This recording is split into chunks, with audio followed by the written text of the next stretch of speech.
যুক্তরাষ্ট্র ইরান যুদ্ধের প্রভাবে অস্থির নাটোরের কাঁচা চামড়ার বাজার। পরিবহন খরচ বৃদ্ধি ও বৈদেশিক বাজারে চাহিদা কমায় উদ্বেগে ব্যবসায়ীরা। চড়া দামে চামড়া কিনে লোকসানের আশঙ্কায় তারা। চামড়া বিক্রয়ে চাইছেন সরকারি সহযোগিতা। ঈদের পর বিভিন্ন জেলা থেকে নাটোরের আড়তগুলোয় আসতে শুরু করে লবণজাত চামড়া। 2 শতাধিক আড়তে এখন পুরোদমে চলছে চামড়া ক্রয় ও প্রক্রিয়াজাতকরণের কাজ।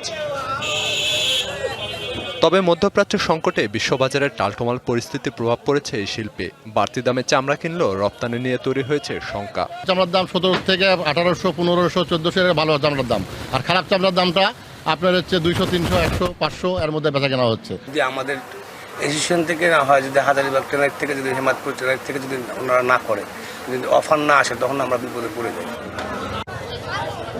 ব্যবসায়ীরা বলছেন চলমান যুদ্ধে বেড়েছে পরিবহন ব্যয়, পাশাপাশি মান ভালো হওয়া এবার কাঁচা চামড়ার মূল্যও ছিল চড়া। তবে সেই অনুযায়ী চাহিদা নেই বিশ্ববাজারে। নায়াসিনামাইড ও স্যালিসাইলিক সমৃদ্ধ লিলি ফেস ওয়াশ যা ফেসের ডেড স্কিন সেল দূর করে দেয় দ্বিগুণ ফাস্টার ব্রাইটেনিং।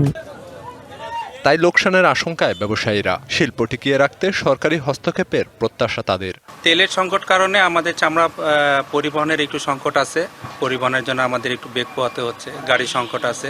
ইরান যুদ্ধ এটা বন্ধ হলে, দ্রুত বন্ধ হলে এটা ভালো হবে। চামড়া তো কাঁচামাল, এটা বেশি দিন রাখা সম্ভব হয় না, এটা পচনশীল। অতএব আমাদের ট্রাকগুলির জন্য জ্বালানি ব্যবস্থা যেন সরকার এটা লক্ষ্য রাখে। নাটোর থেকে বছরে 20 থেকে 25 লাখ পিস লবণজাত চামড়া যায় দেশের ট্যানারিগুলোতে, যার বড় একটি অংশই প্রক্রিয়াজাত করে পাঠানো হয় মধ্যপ্রাচ্য ও ইউরোপের নানা দেশে। DBC news desk.